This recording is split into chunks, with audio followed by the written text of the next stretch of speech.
people who are veterans and people who are novice. What am I going to do in 1 hour?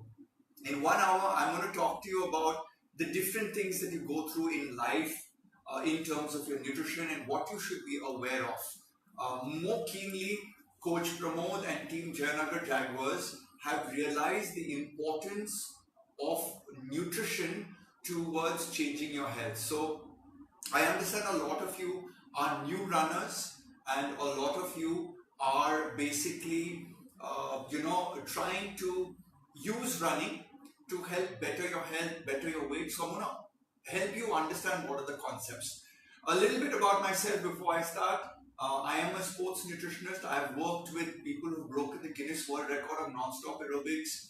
I've worked with hundreds of marathon runners. People have done the comrades, and recently somebody from your own team, I'm wishing him good luck and blessings from all of us, which is Tahir Merchant, who's going to do the MDS. Those of you who are novice runners, MDS is one of the most grueling races in the world across the Sahara over 5 days. And why it's scary for me as a nutritionist?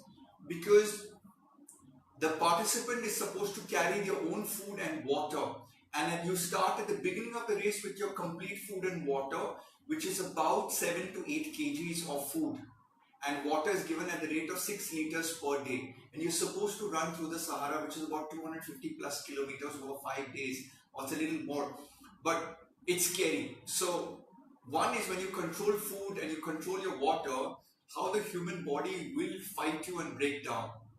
So many of you who are learning to run the 5K, to run the 10K, you do nutrition very, very basic. My sincere request to you today is what I'm going to talk to you about is how can you take nutrition more seriously with small tips at the end of the day. So let's get started. I work with all the celebrities possible across. Amir Khan has been my most famous celebrity along with Abhishek Bachchan. But with the cricketing guys, Yuvraj, Shikhar Dhawan, Harbhajan, among the running fraternity, I'm working with a lot of Indian Olympic level athletes, including Nitin Rawat, to help them get to the next level. But we have a lot of people coming to our clinic over here. So the name of my clinic is, if you're first time knowing who I am, I run a clinic in India called Qua Nutrition. It's up over here, Qua Nutrition. So Qua Nutrition is a clinic where we help people with the blood test. So you do a blood test, you do your iron profile, you do your vitamin D, you do your vitamin B12, and we find a lot of people having very, very, very bad deficiencies in their blood, and you don't even know about this and you start running.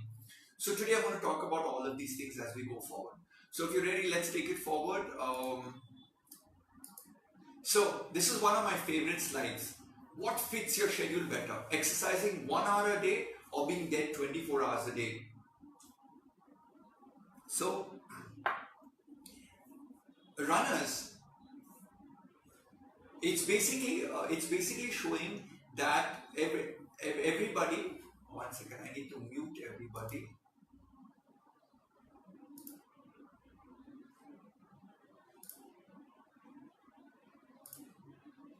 Okay, I've muted everyone because I get feedback in my headphones when your background sound is there. So research has shown that if people exercise for just 150 minutes a week, they reduce their incidence of death by over 20%. Now everyone knows that they're not going to die when they're younger, which is between 30 to 60, nobody does this.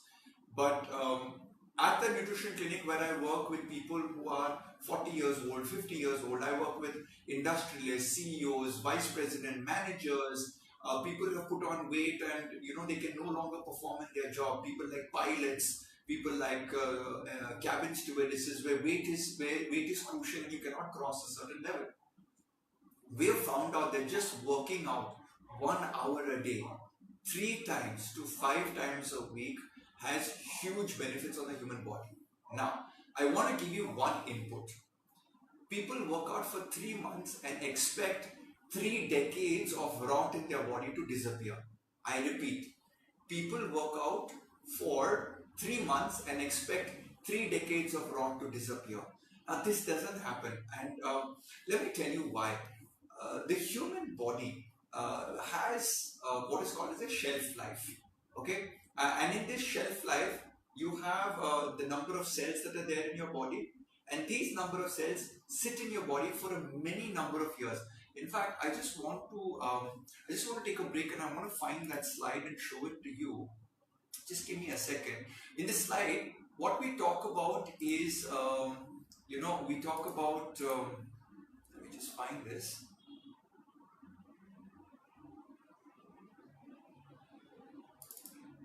We talk about the stomach cells. The stomach cells have a 2 to 9 day shelf life, and that's really short, and the stomach changes every 2 to 9 days.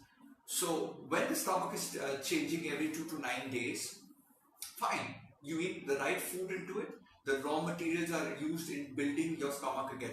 For simple example, I would say to you, let's say you want to build a house, and your entire house is built and it's going to last you for 50-60 years. But something like the floor in your house has to be cleaned and swept every day.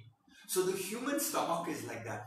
Every day the cells turn over or churn over, and it lasts for 2 to 9 days.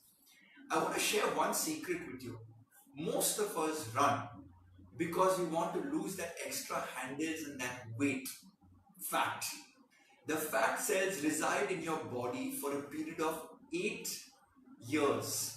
So it's about 8 years. I want to find that slide because it has a fantastic impact. So just bear with me for 10 seconds. I'm going to search for it. And I want to show that to everyone. Just give me a second. That's a very important slide, because then you'll understand why you need to run consecutively and successfully through your entire life,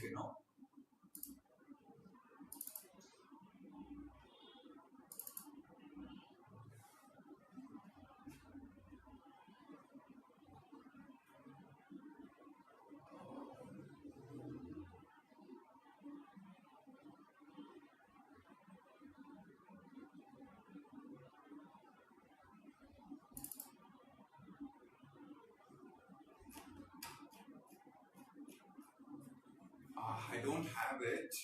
Okay, let's just go forward. If I find it, I'm going to send it to. I'm going to send it across on the. I'm going to send it across the Jayanagar network. Let's go forward. I want to work on next slide. Okay, so if you can see this slide over here, they did this research on people. Okay. Now, imagine you started running with Jayanagar Jaguars. Research has taken 134 people. So if you see these 134 people over here, they told these people, hey guys, I want you to exercise every day. We're going to examine your weight loss over a 180-day period. Okay.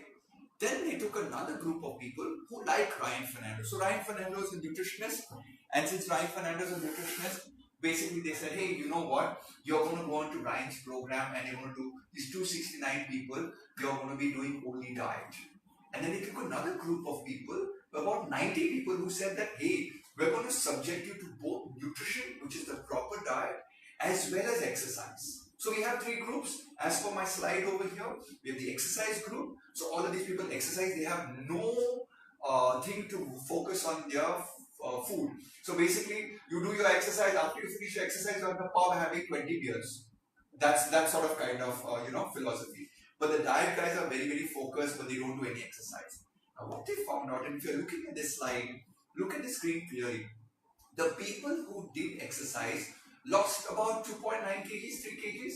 Look at the people who did diet, 10.7, so a huge difference. And the people who did diet plus exercise got 11 kgs. Now look at the difference between diet and exercise, just about 300 grams. What I'm trying to convey in this slide to people is this, that for centuries we have thought that if our body is not in shape, you should do exercise, and when you do exercise, you can forget your nutrition. Because your 1 hour of exercise washes away all your sins of eating through the entire day. Not true. You have to focus on eating correctly. In fact, most of us never know how to eat to our capacity. We are taught to eat. I've been taught to eat. You've been taught to eat from your mother. And that's out of love and culture. And then maybe you get married and you have family, and then your wife takes over, and then I married a Orissa girl, so my Goan curry went off to a different type of thing, and I don't like eating that much of dal and rice. But you know what? Over the last 10 years, I've realized it has changed. So we eat out of love and culture. So my point to you today is, if you're taking up running, you are the person who's gone out and bought that nice pair of shoes. You are the person who's gone out and bought this nice pair of shorts, tights, snacks, push-up bra, everything nice, everything sports bra, everything good. Yeah, I can run in everything. Dal chawal roti, same. My point to people is that when you begin to push this body, and listen, I don't think there's anyone in the audience who's an Olympic athlete right now. If you were, my college days, no, Mr. Ryan, in college I was an athlete. When was college? 5 years ago. Muscle memory is 3 months. If Shikhar Dhawan stops playing, in 3 months his muscles go down in terms of response to fat burning, process and protocol of burning fat and utilizing energy and playing at the highest efficiency. So you believe you're an athlete because 3 years ago, 5 years ago, 30 years ago you were an athlete in school? Doesn't work. When you start running for a period of 1 year, the body will change.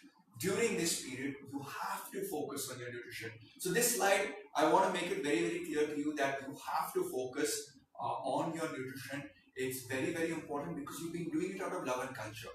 And the colossal mistake that people make is everybody, this morning my father-in-law's in town and he's an orthopedic surgeon, and I was eating something, and I've changed my breakfast into a lot of vegetables, grilled vegetables, sauteed vegetables. So just carrot, cucumber, zucchini, a massive bowl of baked beans, some dal, and a single dosa, because today was not a run day, today is not an exercise day, so I keep my grain low on that day. So he started laughing at me and he started giving me advice about, breakfast should be like this. Now I'm thinking to myself, everybody is a nutrition expert, including my father-in-law. Even you are a nutrition expert. You believe in finding out how to do it correctly. It's good. Become aware. Listen to seminars like this. Go online. Google up. Find out, does one egg have more protein than one bowl of rajma? Figure this out. Figure out how much of protein you require. By the way, most runners require more than 1 gram per kg body weight. So if you require more than 1 gram per kg body weight, then if my body weight is 68 kgs, I require around 70 grams of protein to be taken every day. So I want you to slowly start becoming better and better in nutrition and learn this, because this slide says nutrition is far more important than the exercise. So you've done the greatest job by joining a group which teaches you how to run. So I've watched Jayanagar Jaguar over the years, and brilliant protocols, because those clients come to our nutrition clinic and they say, hey, this is my protocol for the next 4 weeks. This is what I'm going to be doing. Oh, you're going to be doing a light session, or oh, you're going to be doing weight training plus light running. Based on that, your protein load goes up or protein load comes down. So if you try and wing it yourself, my only thing to you would be this, that just give me a second. Ow.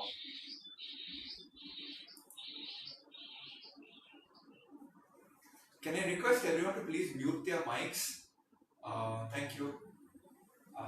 Not able to figure out how to mute everyone's mic. Mute everyone's mic. Okay. Alright, thanks. Thank you. So basically, where was I? Yes, so I was in this space where you have to focus on your nutrition to go forward. Okay. There's always a point, with runners that, I want to run, I can do the running, but don't ask me to do nutrition. Can somebody just else do it, And I believe if I could outsource this to Jayanagar Jaguars and coach, well, what would happen is that, I'd be a multi-billionaire right now, because everyone would just pay me to take care of their body and they not have to eat and they can do whatever they want. And this doesn't happen. Nutrition cannot be outsourced. It is a self-practice. It's something that you have to do to yourself. So let me start off today with a quick tip. Okay? And my first tip starts off with, it starts off with, we do a cup of tea. Okay? And all of us drink tea. Most of us drink tea. And this is one tip that I want you to implement this year. Okay? Most of us drink 1 or 2 cups of tea, and we put about 100 ml of milk in that tea, and we have about 2 teaspoons of sugar in it. Now, if I did the calculation, okay, based on the number of days that you go to work and all, you and I, if we drank 1 cup of tea, would do 27.5 liters of milk in a year, which is around 17,000 calories. And hang on, if we did 2 cups of tea a day, you drink 55 liters of milk in a year, that's 34,000 calories. So, whenever you join the workplace, if you're a youngster right now, you're between the ages of 20 to 30, the tea thing is the worst thing you can do in the office space, because that's what's adding to the bulge and the extra weight gain. So what I'd like people to do is to figure out, hey, what is 17,000 calories? 17,000 calories is you getting up for 59 days in a year and going for a 1-hour walk. So a lot of people say, yeah, that's very, very easy. But my point is, this is only for the cup of tea. What about the other things that you do through the day, which are over and above in excess of what we do?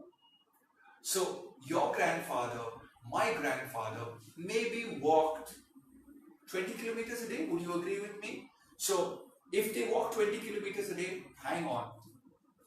How much are we walking a day? So we've got all of these fancy exercise variables and stuff like that. So we will try and track our steps and all. Research is showing weight maintenance is 10,000 steps. I got one of those exercise variables. I wore it for 10 days and I could not even make about 5,000 steps without doing a workout. Because we are desk jockeys. We sit at a desk and we like, only our fingers work.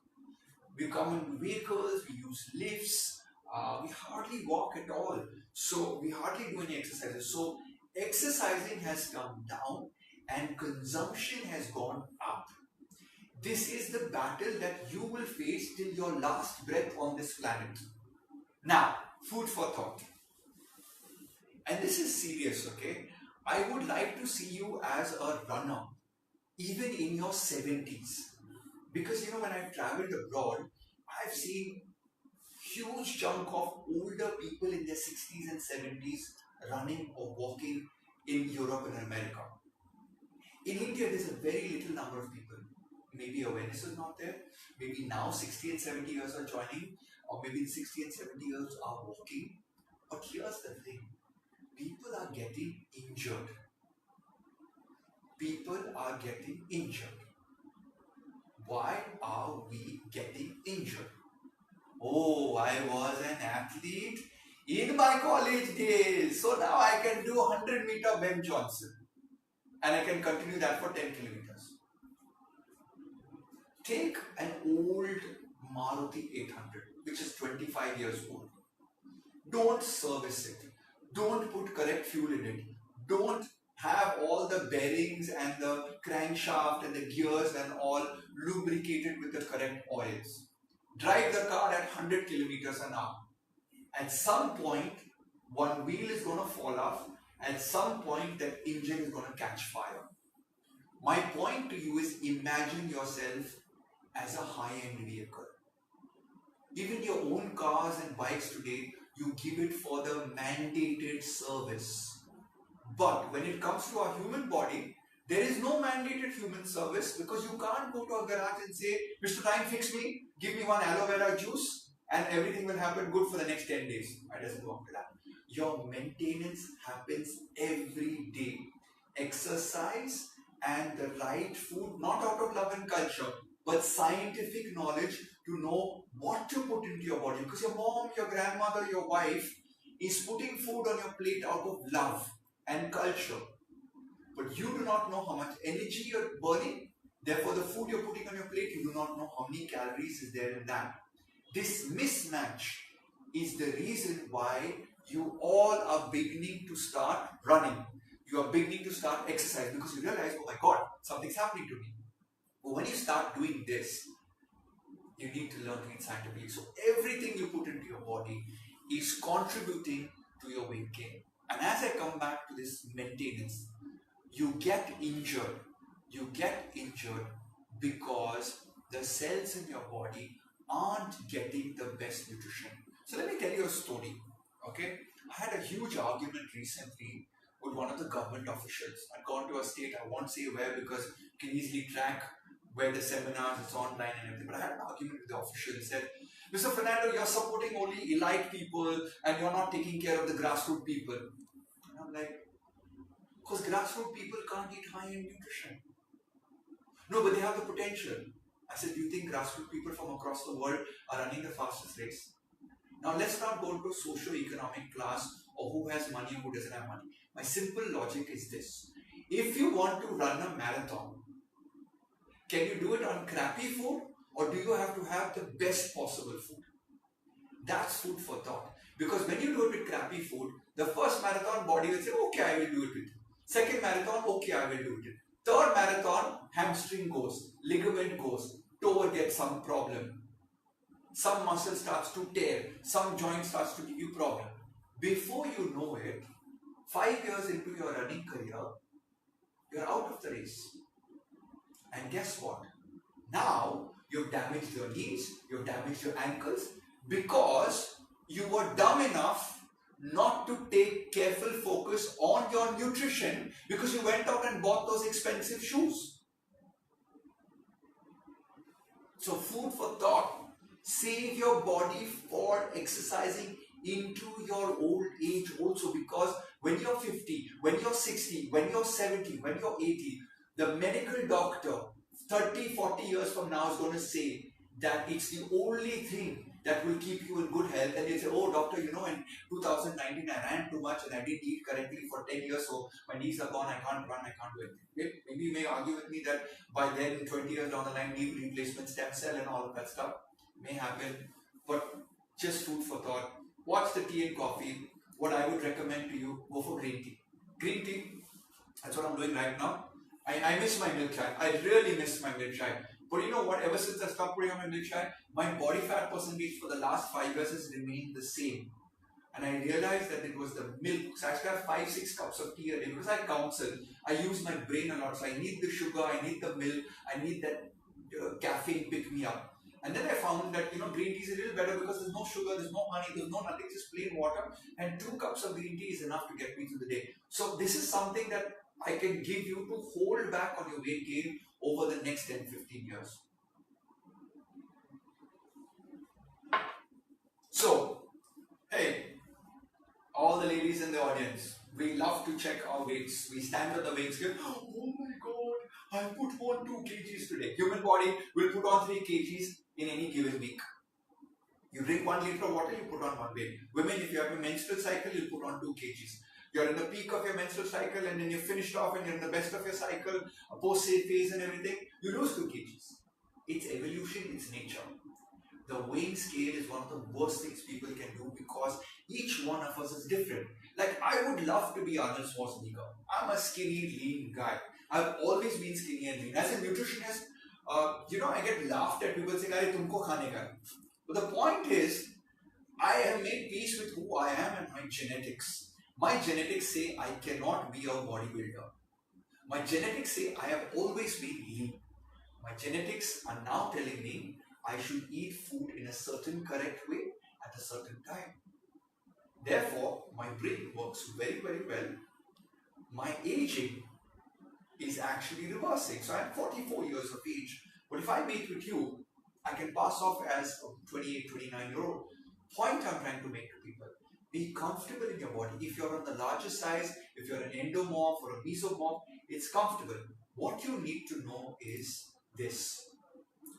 What is the fat percentage in the body? So if you look at this image closely, okay, this is 3 women. All the same 3 women are 54.8. Look at the top part. 54.8, 54.8, 54.8. All of their BMIs are the same, but look at their body fat percentage. This lady has 22.6, this lady has 15.8, and this lady has 31.5. So can you see the difference in these 3? Can you see the difference in these 3? So this is the difference in the three. So when you look at this, you're looking at a woman with the same weight. So that's what I'm trying to tell people. Do not judge yourself by your weight, because you could be 22% body fat or you could be 31% body fat. So basically, here's what I want to say to you. What I want to say to you is that get to my nutrition clinic. By the way, my team wrote this down over here. So we are giving body assessment coupons. So would you like to know your weight and your fat percentage and your metabolic age and your muscle percentage? Then Core Nutrition is giving complimentary assessments to all of you who are attending the seminar today. So you're supposed to contact who? It's in giving contact numbers mine. Okay, so I'll be giving you a contact number at the end of the presentation, so you can just message that and we'll send the complimentary coupons across to you. You can walk into any one of our nutrition clinics here in Bangalore, which is in Bannerghatta, Jayanagar, or here in Indranagar. Okay, so I hope you've understood this. Weight is not the specific measure of where you are, because I'll give you an example. Let's say you start running and you're preparing for next year's Mumbai Marathon, okay, January 2020. And you start running, and I don't know, my friend Kiran is over here. So Kiran was this guy in Jayanagar Jaguars that lost a lot of weight, like he went from 100 plus, boom, down. So we worked on his diet, we worked on his nutrition. But when we met him, we asked him, what is your body fat percentage? Because, you know, what you need to look at is, I got two anatomical models over here. So in medical college, we use a model. This is 5 pounds of muscle. This is 5 pounds of fat. Okay, you can actually see the dimensional differences. They're the same, but this is a little more bulkier. Okay, so when you're a runner, now imagine you have this and you're running. Wow, this is about 10 pounds. This is about 5 kg. So imagine I have to run 40 kilometers with this. Now, what if I can drop this and increase this? When you have more muscle, you are toner, you are lighter. This is dead mass. This is weight in your body which is going to propel you forward. This is weight which is going to burn fat. This is the weight which is going to make you younger. This is the weight which is going to drop your cholesterol. So when you're trying to lose weight, oh man, I was in the Jayanagar Jaguars, I spent 3 months running there, I lost 15 kgs of weight. Wait man, what weight you lost? You lost fat or you lost muscle? Most runners, ladies and gentlemen, will lose muscle because you freaking haven't trained yourself for the last few years. So muscle is going to say, bhai, वो जो muscle है, जो fat है ना, वो बहुत कंजूसी है. ये कंजूस वाला आदमी है, नहीं निकल जाएगा. In fact, he'll say, boss, you do what you want. Coach has given you to run 15 kilometers. I will not come out of your body. I am going to wait for Rasgulla, Samosa Vada and Patata Vada to come in and join me more. You want to lose muscle, you have to eat right, you have to train right, and you have to fuel your muscle. Muscle is a very, very voluntary person. When you want extra energy, muscle does khudkushi, self-sacrifice. In scientific terminology, we call this catabolism. You will break down your muscle to get energy, but fat will be very conducive and not break down. So as you start exercising, fat percentage goes up and muscle starts dropping. When you do nutrition correctly, I am able to push the muscle up and it sits on top of the fat and starts burning it and lowering it. So I hope you've understood this part, that it's weight, that's not important, it's your muscle percentage. As you run and train, am I losing fat and am I maintaining my muscle? This is really, really important. I hope you're getting all of this. I will be taking questions at the end of this. Quick thing, muscle is the only age reversible organ. I have been traveling the length and the breadth of the country.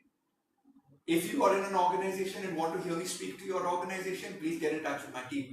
I love speaking to people and tell them that muscle is the only age reversible organ. If you are 70 years old and take up weight training, your muscle will become younger. No other organ will become younger. So, if you want to be young and go to Disney World with your grandchildren at the age of 70, you keep exercising your muscle, you keep eating correctly for your muscle. Muscle will eat into your fat. So remember, muscle is the only age reversible organ. Women come to me and say, oh Ryan, I'm losing hair, I'm losing my skin, it's going to oh, that's stuff. Women come. complain a lot when they come in for counseling. Point is, do your running, do your resistance training. Muscle is the only age reversible organ. Now, let's talk about this muscle guy, okay? So, in this muscle guy, okay, over here, if you take this white portion as the muscle, what I want to show to you is that, let's say this is muscle. Inside the muscle, you have protein, okay? Inside the muscle, you will have batteries. So let's imagine this yellow guy is a battery inside. This battery, let's call it glycogen. Okay, now glycogen, inside this glycogen, there are many thousands of molecules of glucose. So glucose or glycogen are packets inside, small packets of batteries. And these are the guys that help you give the energy to the muscle. And the muscle made up of water and it's got a lot of fatty acids in it also.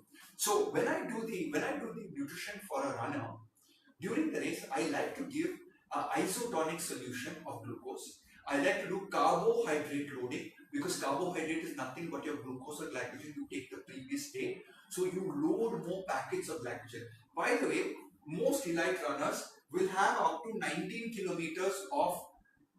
20 kilometers of glycogen. After that, when this battery gets over, it's like a car breaking down on your foot. It stops. We call it boinking or hitting the wall, which means there's no more glucose because the brain saying, boss, no more glucose in the body. Brain needs glucose, I need to function, I am going to kill you, I am going to shut you down.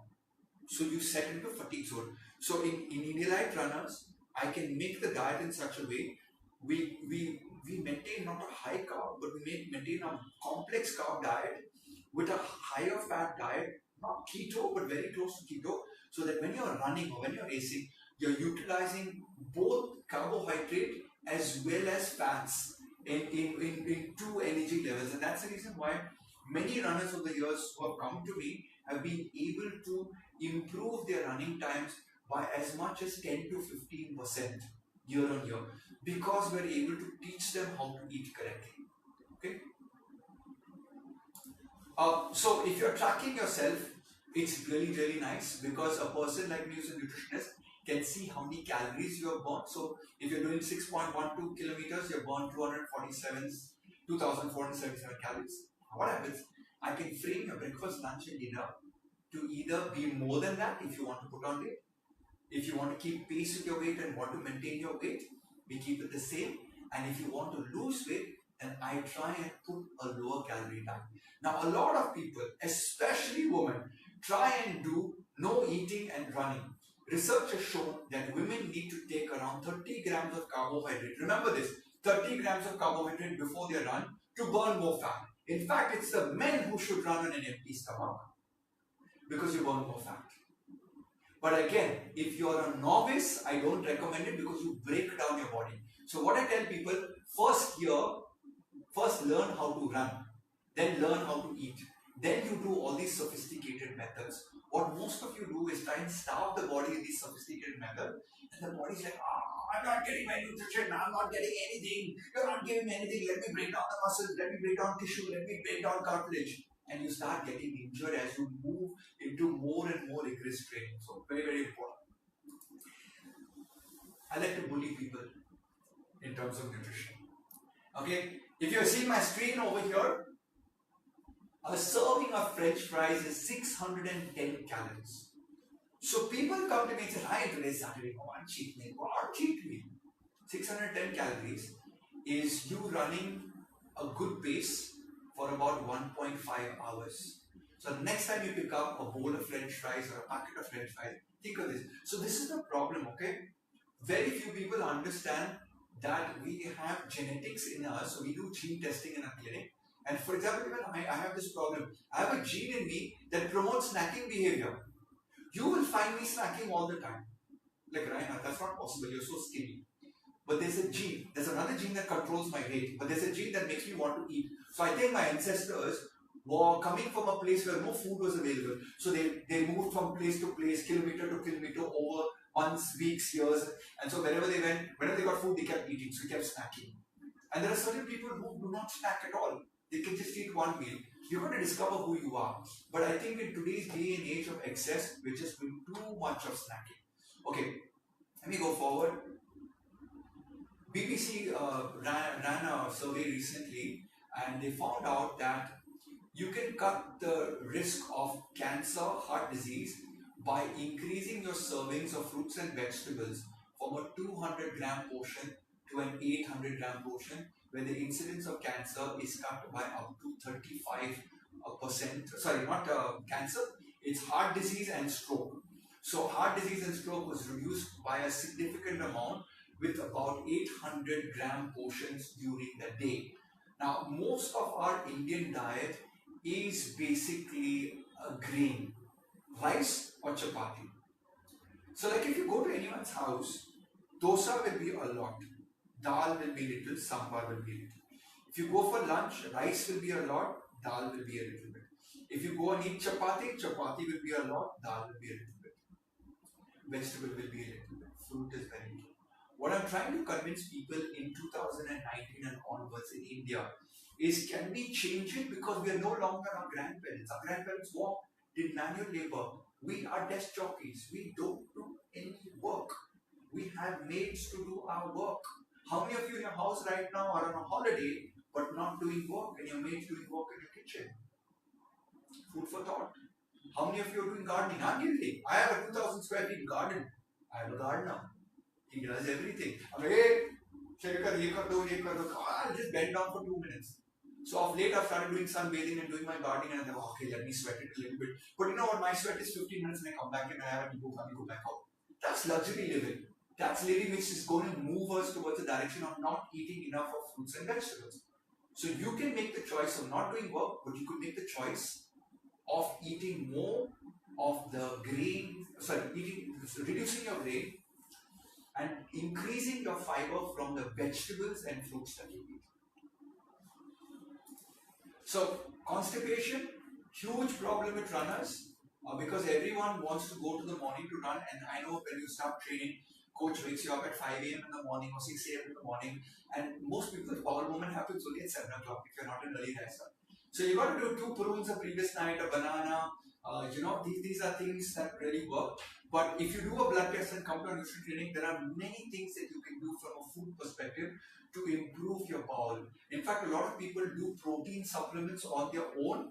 I don't recommend this because I've seen many marathon runners start taking protein supplement. They don't control their water intake. They've never balanced their calories. And guess what? They get hemorrhoids, piles, fistula, which is basically speed breakers up your digestive tract and your anus. So you can even bleed blood because you're eating the wrong food based on a Google search. Yes, you need more protein, but there's a way and style of doing it, and you need to learn that properly. Okay? I'm not giving you free advice, come to my nutrition clinic. Smoking. If you do smoke, you shouldn't be in the business of running. Okay? But for those of you who are smoking and listening into this webinar, I had this family in Goa, okay? And this guy, he's a friend of mine, was losing weight, 138 kgs, came down 100 kgs. I did all this heavy metal tests, and I was like, hey man, you've got arsenic in your blood. He's like, yeah man, where did that come from? And I said, did you know arsenic comes from your cigarettes? And he said, yeah, okay, fine. Let's test my wife and my kid also, because I have got a lot of money and I am a real estate baron and I want to do all of this. Tested wife, tested daughter. Both of them had arsenic. Why did they have arsenic? Because arsenic gets vaporized into nanoparticles and stays in the lungs of a smoker. So technically we should divorce all our smokers because they are constantly kissing us and hugging us and are around us and giving us that arsenic, which is toxic. So I'm trying to make all the smokers guilty today. And yeah, if you don't like me, it's okay. You're not supposed to smoke. It affects your health. I've lost a few loved ones to cancer from smoking. It's not something that works very well. And basically, the daughter and the wife had high levels of arsenic. And the rich person said to me, no, but I go outside and I smoke. And then I come back and I'm like, dude, if that was the answer, please explain to me, how do your wife and kids still have arsenic in their lungs? So, food for thought, let's not smoke. It harms our loved ones. Another thing, people want to know about, this is calcium content in the 1930s and 1980s. This is taken from America, okay? I don't have data from India. In India, we are in the ancient centuries in terms of nutrition. Yes, we have got Ayurveda and all of this stuff, but in terms of a crop, I don't know, nobody's got data to give me on what was a brinjal in 1980 and what is a brinjal now. But we all know what is brinjal then and what is brinjal now. The mineral content, the vitamin contents of our crops are diminishing. And because they are dropping, right, the nutrition that we are getting as compared to the nutrition of our grandparents or our parents is completely different. So what I want to say to you is that let's work on this really strongly in terms of do a blood test for the vitamin profile, do a blood test for the mineral profile. Because when you do a blood test, you will come to know the levels inside your body. And when you come to know the levels inside your body, you can take action. If you can take action, bang, you don't need medication, you don't need a weighing scale, you don't need a nutritionist, technically.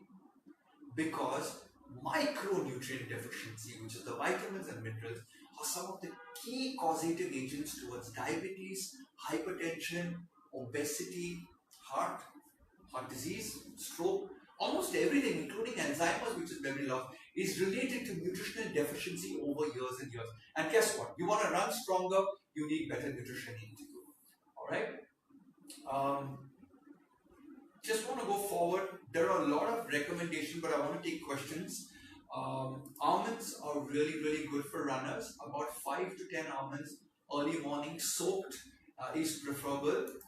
Apple, really, really good when you want to lose weight. If the apple's got wax in it, peel it. Apple has a fiber called pectin, which binds with water and slows down digestion and makes you eat lesser. So I tell a lot of my clients trying to lose weight, eat an apple before lunch. It makes you eat lesser amount of grain. Okay? Beetroots. You want to improve your running timing. 2 small beetroots. You have a beetroot salad, have a beetroot cut, bake the beetroot halwa, beetroot juice, ABC, apple, beetroot, carrot. You could do all of this.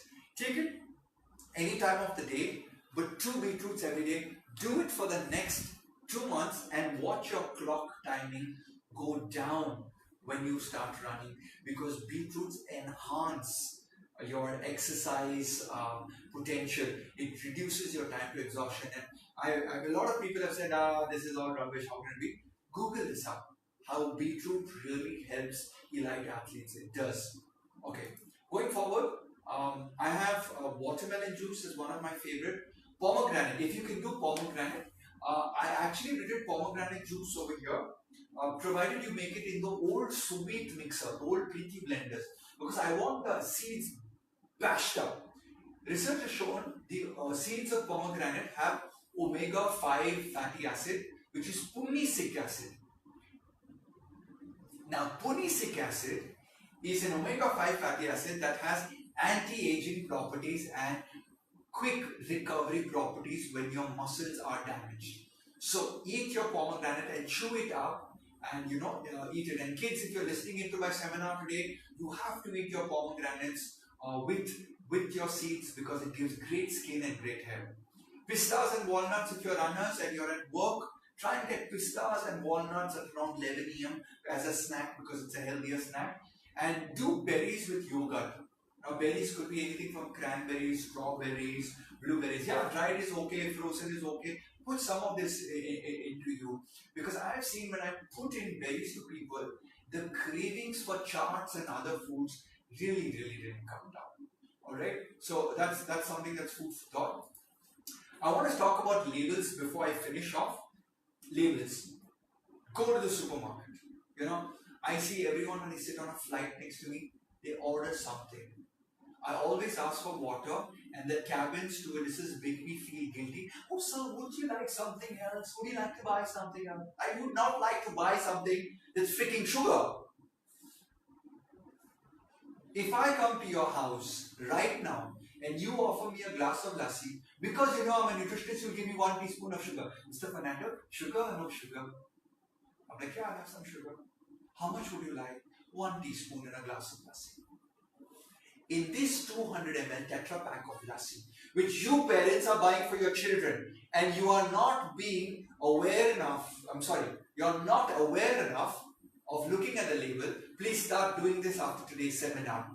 This one Tetra pack has 6 teaspoons. 1, 2, 3, 4, 5, 6. Is it possible for you to put 6 teaspoons of sugar in a glass of lassi? It's possible, but that's what the manufacturers are doing. They are hitting your taste buds for an orgasmic feel in the brain, the dopamine sensors. And that's what's happening. The food today is calling people into food addiction. After smoking, I believe the government in the next 10 years will have to come down on manufacturers that are making foods addictive and are not healthy for you. Recently went for a picnic, 1 liter Nimbu Pani, not Talima's Nimbu Pani, a local brand. 21 teaspoons of sugar in a 1 liter pack. 21 teaspoons of sugar. 21 teaspoons of sugar. Are you freaking kidding me? I mean, what's wrong with us? Seriously. And we have education. People who are attending the seminar, the profile in Bangalore is educated people. The profile of people on Facebook is you are educated. If you have Facebook, you are educated. And if you are educated, you can be educated to understand that most of the stuff that you're getting on supermarket shelf is gunk. Homemade food is the best stuff. Okay, check this out. These are all. You know what? I'm going to make this presentation available for everyone. You know, Mridul, do me a favor. Let's make this available for everyone. And I'll give you the number out shortly right now. And you know, send a message or send an SMS to the number saying you want the presentation with your email ID. Don't say please send us a presentation. Okay, we can't email a presentation on your mobile number unless we have your email ID. So please give me your email ID. So let me go forward because I want to take some questions today. Everyone said, okay, Ryan said 21 teaspoons of sugar added to me no doing any sugar, me going zero, I'm going to become the hero. Research has shown, and if you want me to challenge anybody on the planet about this, I would take that same zero empty bottle and thump them on their head. Because when you give aspartame, sucralose or these artificial sweeteners, it affects your liver. Your liver receives a signal saying, boss, we got something sweet. So I'm going to release all these enzymes, but nothing came. So when you're having this zero, you're also having all these other food. So the mind says, hey, you know what? We got all this sugar, we got enough of energy, false signal. Body doesn't also fall sick. Let's do all of this as fat. Number one. Number two, the liver has to detox those chemical agents. You want to have a sweetener? Have sugar. Get diabetes. That's safer.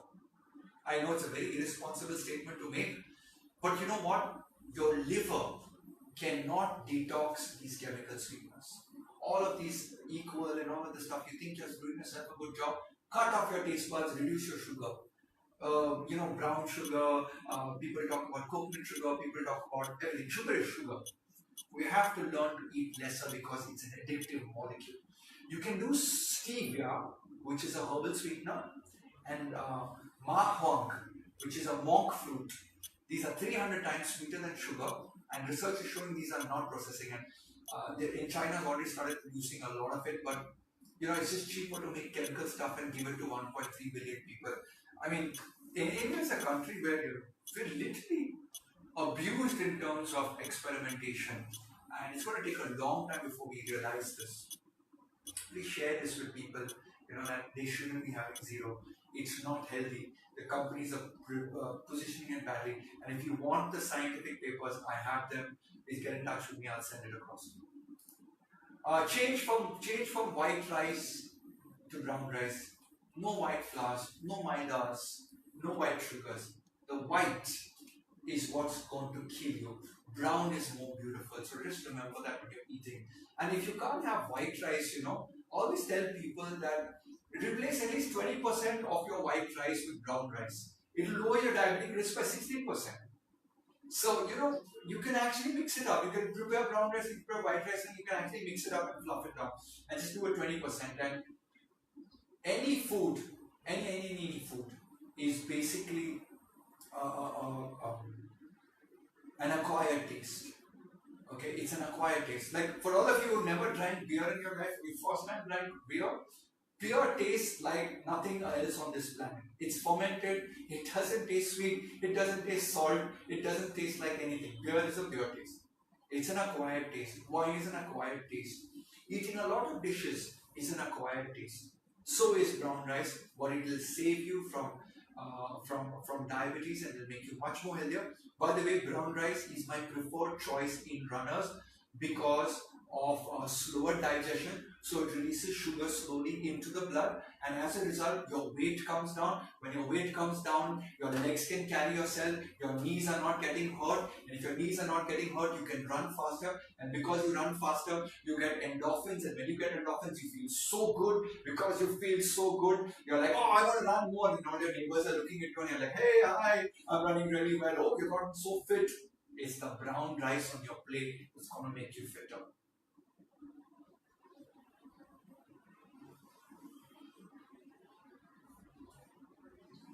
What you eat in private, you wear in public.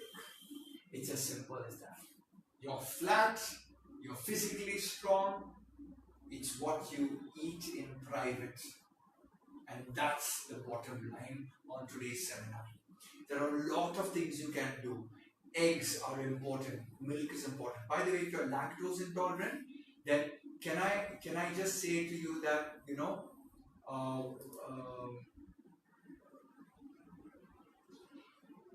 do a blood test, which is very, very important. If you can do a blood test, that really, really helps you at the end of the day. Okay? Because once you have this data, you know what is the nutritional deficiency. Come to our clinic, stand on a weight scale, know your muscle, know your fat percentage. We do gene testing. We can do the gene testing to know whether you can digest milk. So a lot of people start running, start drinking a glass of milk. The milk might increase the inflammation or the swelling internally in your body. So a lot of people don't realize that. They think, okay, I want to get the protein, but I've got swelling in my body. They're actually damaging your body.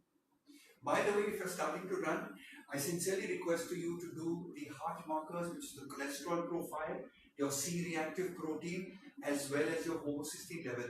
Because if you have a family incident of heart disease, I do not want you plonking down somewhere because of a heart issue.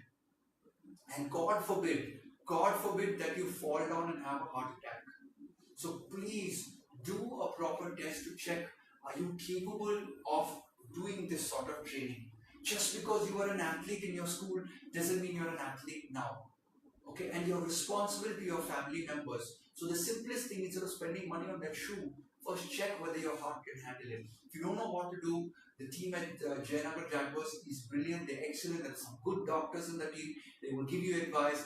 As regards to nutrition, we are the preferred partner with Jayanagar Jaguars, so you could come to us at Core Nutrition and we'll take care of you. This is the last slide. I want to give you the mobile number where you can get in touch with us for that complimentary assessment. It's 7353237300. This is valid for Jayanagar Jaguars in Bangalore. This is only for Bangalore. I know I'm on Facebook Live on the other side. You will not get this presentation in other parts of India. This is for the Bangalore audience, for the Bangalore runners. Invite me to your city if you want this in your city. So, I am opening up the forum to questions, and I want to stop sharing my slide. I don't know if Pramod is still available. I know he's on the way to the airport. So, how do I take questions? I think you will have to unmute yourself, and if anyone has done this before, can they guide me on how I can get questions in?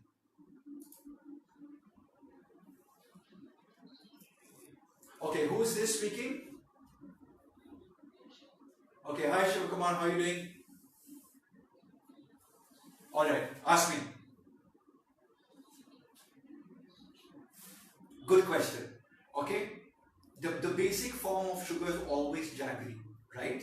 So man has created jaggery, and then ultimately he refined jaggery to get pure sugar. Sugar is sugar, it's sucrose. The issue is when we take too much of sugar or jaggery or coconut sugar, it is going to raise our glucose levels and cause diabetes. Sir, is there an incident of diabetes in your family of people over the age of 50? Okay, good. So, maybe now I will say, yes, maybe you can take jaggery. Second, please do a blood test called the HbA1c. HbA1c, and if your level HbA1c, and if your level is below 5.6, then you are not in what we call as a pre-diabetic zone, then jaggery is allowed. And let me tell you, I love jaggery. Whenever I have sweet treat, I go to my kitchen and buy a piece of jaggery, because jaggery is not bleached. You buy the black looking jaggery, because the white looking jaggery, they use bleaching agents. Your white sugar, have you ever bought organic sugar? It's dirty color. Okay, and what color is it? Dark color, right? Correct. So the point over here is they are not using bleaching agents. They use bleaching agents in sugar, they use bleaching agents in white jaggery. So keep this in mind, and I would say, if I was you, no more than quarter teaspoon of jaggery a day. I'm being conjuicy, sir, but I'm hoping I meet you 40 years later and then you say, Mr. Fernando, I have no diabetes. Alright?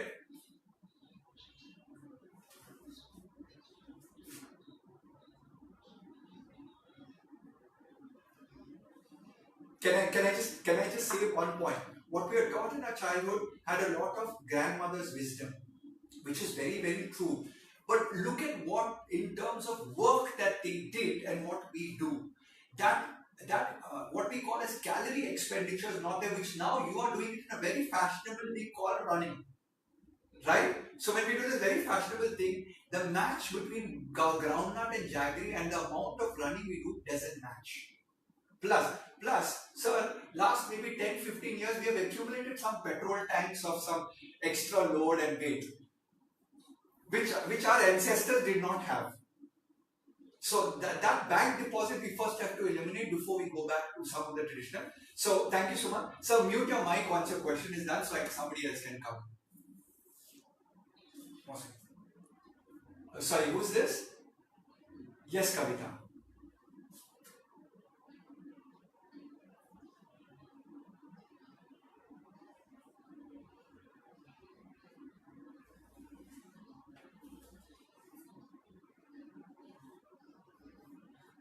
So what I normally do is I find the local variety of Indian Simla apple, because I know these guys don't export it, so they don't spray it with a wax coating. And whenever I go out, I try and find the ugliest looking apple. Not even regular. I try and go to the local namdaris. I go to namdaris.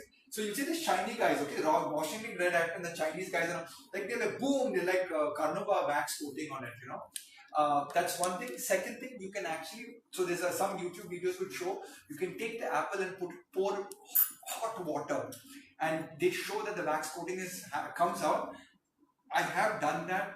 It still looks the same, so I'm like, peel the skin and eat it, kind of thing. So a lot of nutrition is there in the skin. Quercetin, which is a huge antioxidant for recovery. So if I get a wax coated apple, I start crying and peeling the skin and eat the inside of the apple, because the inside of the apple still has that fiber and everything. But if I get the local Simla apples, that's what I do. Alright, Kavita?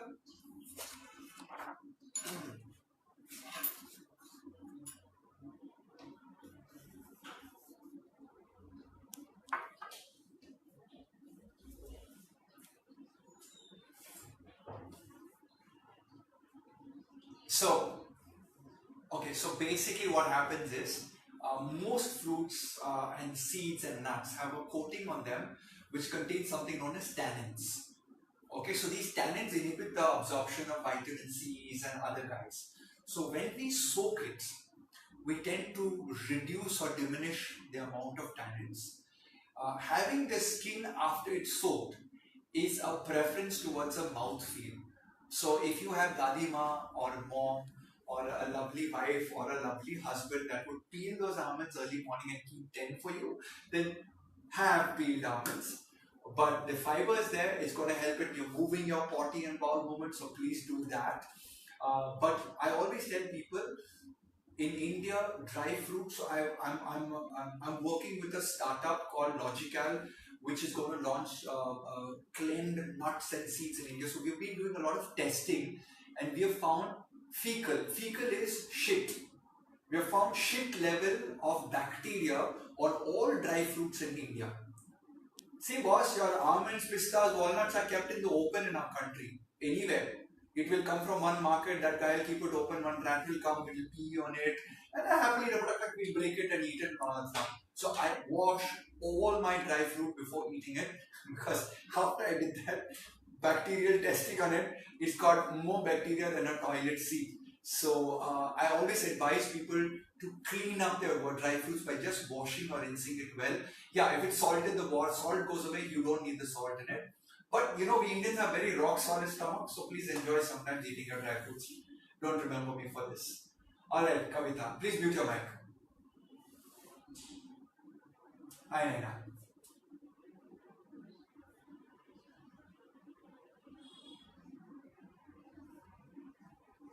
Yes. Vegetarian sources of protein. Okay, so number one for me, my vegetarian sources of protein will always come from dairy, right? Unless you have a dairy allergy. So in your dairy, we can do milk at a basic, we can do cheese. Cheese can come in the form of like cheddar cheese, slice of cheese, or you can go to cottage cheese, which is your paneer. Okay, you can also do whey. Whey is your charge, or traditionally what we call as buttermilk. Nowadays, you get sophisticated whey protein. One scoop will be about 10-15 grams of protein. So you can either go natural or you can go from a what is called as a purified food supplement point of view. In addition to dairy, I would like to explore also the plant kingdom and the legumes or the pulses and the dals. So right from your white chana, brown chana, groundnuts, peanuts, moong dal, tur dal, they will have anywhere from 2% to 10% total content of dal in it. So the issue with vegetarians is you'll have to do a bowl of dal. So for you to hit about 10 grams of protein would have to be a large bowl like this. Okay, so if you see my hand, that's a bowl. So a lot of us tend to have more rice in terms of 2-3 servings of this, and dal only one serving of this. I would say do 2-3 servings of dal and one serving of rice. So that would be another source of the protein. For women above the age of, let's say, 40, I'm pro soya. You could do soya, so soya granules. For the children and the males audience, I don't recommend soya in very high quantity. However, I do recommend fermented soya, which is tofu. So tofu or kimchi, which is very rarely available in India, is there in higher levels. It's now available in Nangdaris in Bangalore. I've seen it in Godrej Nature's Basket, also 1mg Mall. Some of the high-end supermarkets tend to keep tofu, and it's like a sister of paneer in terms of how you could prepare it as a dish. Very high in vitamin K, which is very good for runners. Additionally, you can also look at your vegetables like broccoli, kale, and spinach. In terms of the concentration of protein, is not high in grammage, but the value of protein in that is very high. If you balance out your meal well, with a nutritionist, you can figure out how to achieve those 70 grams.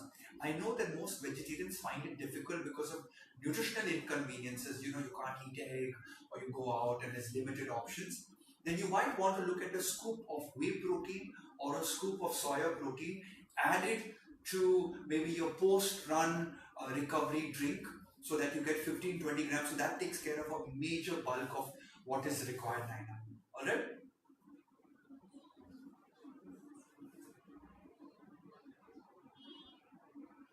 I don't recommend soya milk because if you look at what the Indian manufacturers are giving us, it's loaded with high amount of sugar and fat in it.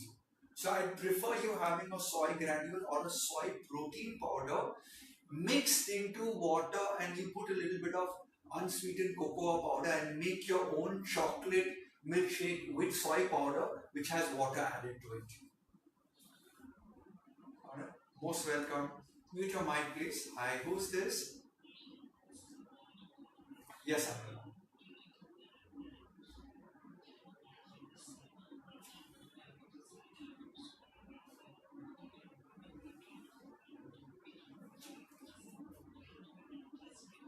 So, so I don't actually publicly recommend any brand or endorse any brand. There's a reason behind this.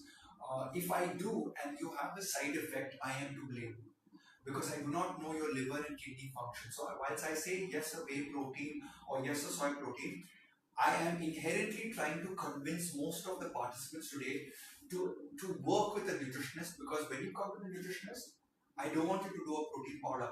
I want you to do it normally from your diet. And when we are not able to achieve it with protein powder, then we go and select one. Now, professionally, it's not responsible for me to recommend a powder because, let's say, for example, I give you XYZ brand, okay? And if I can show, I just want to show you. Sometimes I get so much of protein supplement in my office that's sent to me.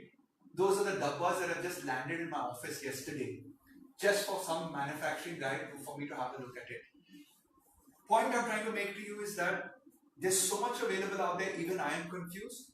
So I work with what's your blood group, what's your genetic. For example, let's say you're lactose intolerant. I can't give you a protein that has milk product in it. So a company like Nutrilite has dairy protein in it. Okay? Or let's say you're gluten intolerant. So the Nutrilite product has wheat protein in it. But somebody who these two are not there, hey, Nutrilite's a nice brand. On the other hand, there's a company called Body Fuels. Wow, it's got whey protein. But if you're allergic to milk, I can't give you that. On the other hand, there's 5 other brands like Muscle Blaze, which is blazing through the online space with very, very economical nutritional products. And should I recommend that or not? So I would say this to you. If you're doing any protein supplement, do not do more than 20 grams of protein in it. Number one. Number two, when looking at the label, per 100 grams of the product, if it has more than 30 grams of protein in 100 grams, decays a protein supplement. But hang on, what's the remaining 70%? It's fat and sugar. So is it a protein supplement or is it a fat and sugar supplement? This is the way a lot. Yesterday I was watching an ad for a leading brand. I can't take names because tomorrow I might get sued by this brand. It was a leading brand, a grandmother brand, which all of us grew up on, which we added to our milk, which says now for adults there's an added protein. But the amount of protein in that is lesser than the amount of sugar and fat in it. So it's not a protein supplement in my book. So when you're looking at a protein supplement, look to get something. When you take 100 grams, so you're not going to take 100 grams, you're going to take 20 grams. At least 50% of that 20 gram scoop is a protein in it. Now, which choice of protein? You have to discover that with the blood testing, maybe a gene test, work with a nutritionist. Alright, Anuradha? Most welcome. Hi, who's this?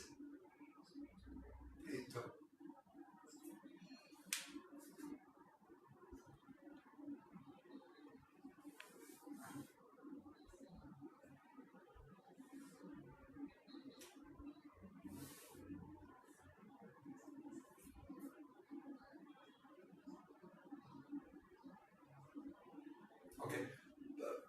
So, Pritu, two reasons happen when people have sweet cravings.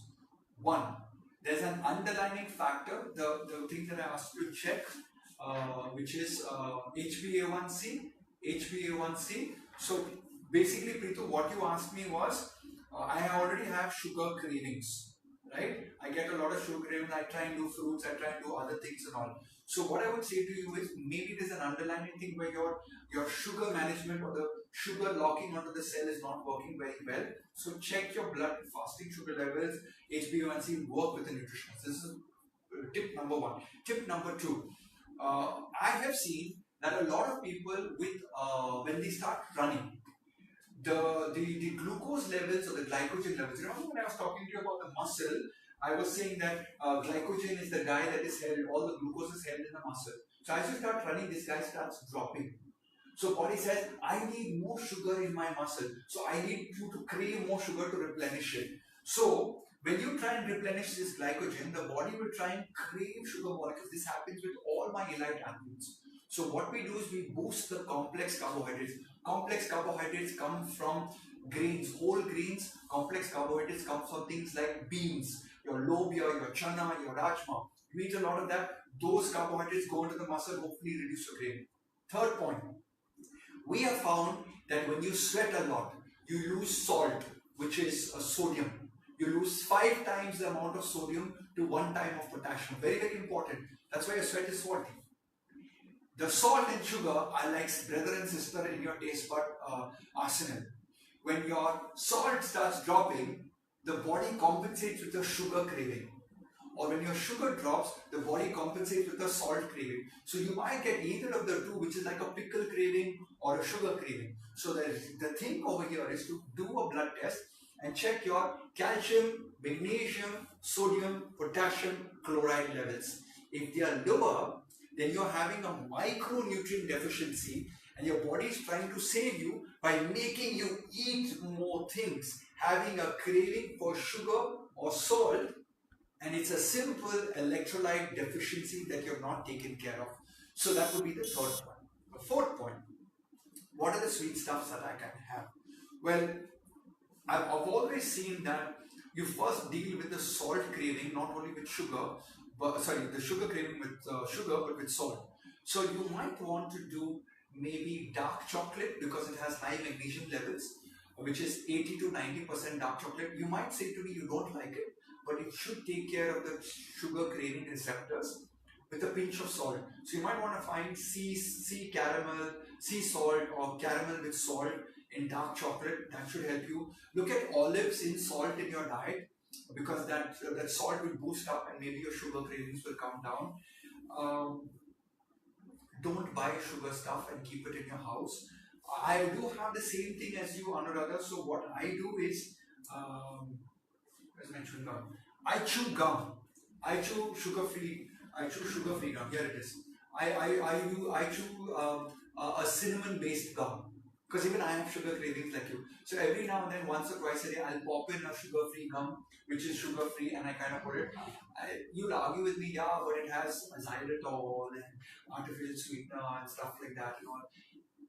Yeah, but I prefer that to overeating the kind of, sugar. Like I told the earlier gentleman, I also go to the cupboard and take a piece of jam and eat it. That's my sugar craving. So we all have it. I believe it's an underlying nutritional deficiency which you need to take care of.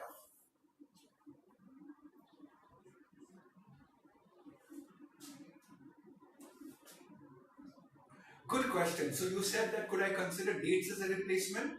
Naturally, chewing gum versus dates is always better. But if you're skinny like me, dates would add to your iron, dates would add to your calories, dates would add to your energy. But if you're on the heavier side and you're trying to lose weight, then you might want to reduce the number of dates. This is one thing. In my years of counseling people, also when I've advised people, I've realized that a craving is a craving. And if a person doesn't have good brain control, I assume you have a lot of it, you might not stop at 1 date, you might stop at 8 dates. So, dates are good, exert with caution. Prunes are good, exert with caution. Blueberries are good, exert with caution. Dried strawberries, exert with caution. So these are the ways that I would go forward on it. Please mute your mic, Rafa. Hi, Prem, tell me.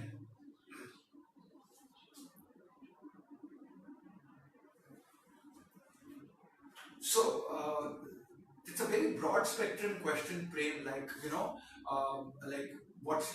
so first, what's my take on non-veg? Okay, my take on non-veg is, obviously non-veg has a higher protein ratio than vegetarian food, so the benefit to muscle recovery is a little better. Ideally speaking, a person does not need more than 50 to 100 grams of non-veg a day. Preferably, this should be split into 2 or 3 meals rather than have one humongous. In terms of the non-veg, the red meats are the ones that have high cholesterol or high saturated fat in it. The white meats, which is your fish and chicken, have the lower quantity. So personally, I'm non-vegetarian. I reduced my non-veg over the years because research is showing Vegetarian has lesser incidence of heart disease, lesser incidence of cancer, colorectal cancer, all types of cancer are reduced with a vegetarian diet. So I encourage people to reduce the amount of non-veg they eat, shift to white meat. For me, fish is the best non-veg in my dictionary.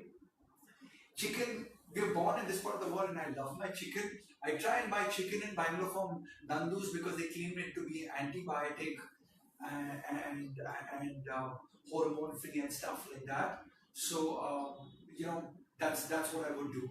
With the non-veg, I suggest grilled is better than all of your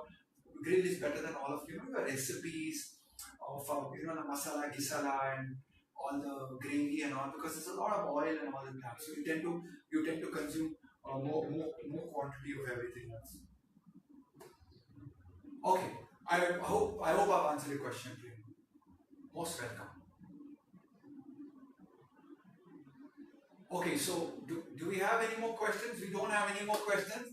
All right, my name is Ryan Fernando, and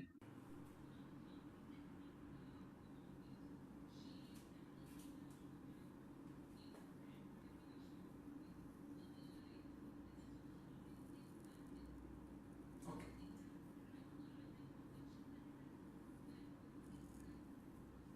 Okay, so my point of view is is very varied.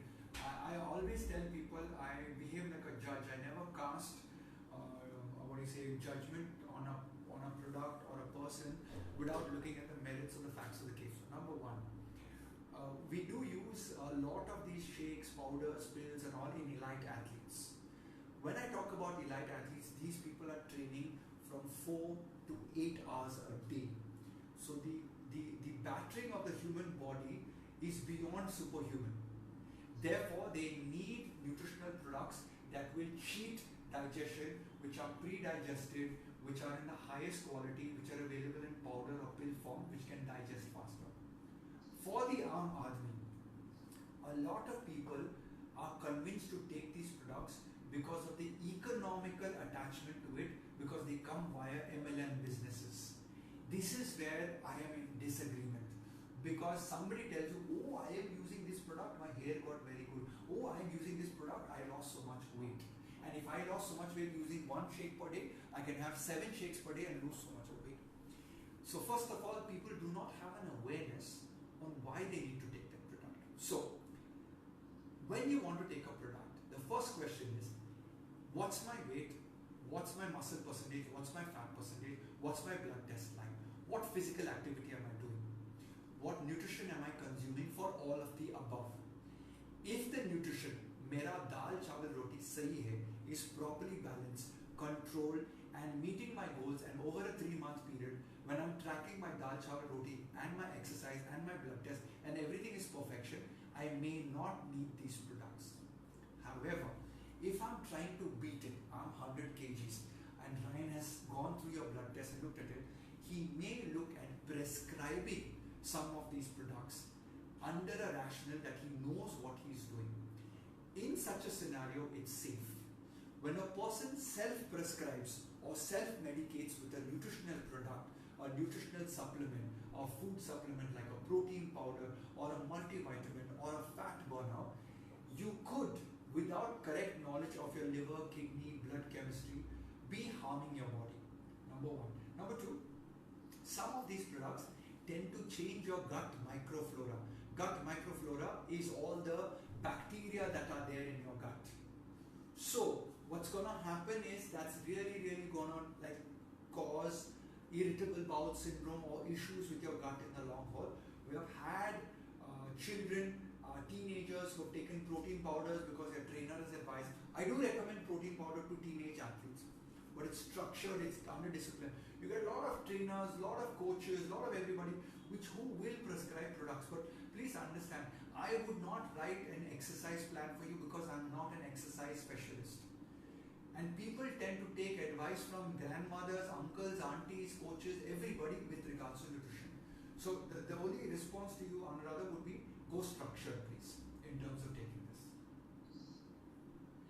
Most welcome. Sorry, Preeti. All right. I think I'm going to take one more question if there is, and I'm then done. Be nice to you. By the way, I have a website which is called www.ryanfernando.in, and if you ever wish to book an appointment in the distance future and you decide to do the comrades or you decide to do the MDS marathon, you can find me on that page. In fact, let me share that page with you. And how do I do that? It's over here.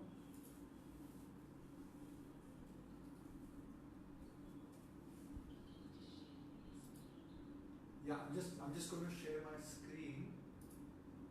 Just give me a second. Zoom meeting. Share. So that's my website, which is Ryan Fernando. RyanFernando.in, and if you ever want to, by the way, I didn't do this. I launched a book called Eating Secrets of Champions, and you can buy it as an e-reader copy for $5.99, or you can buy the hard version copy for $9.99. It's got all the secrets that I talk about for people to eat. It doesn't tell you your diet, but it tells you how over a year you can really do stuff to change the way you eat and stuff like that. All right, that's it for today. My name is Ryan Fernando. Thank you very much.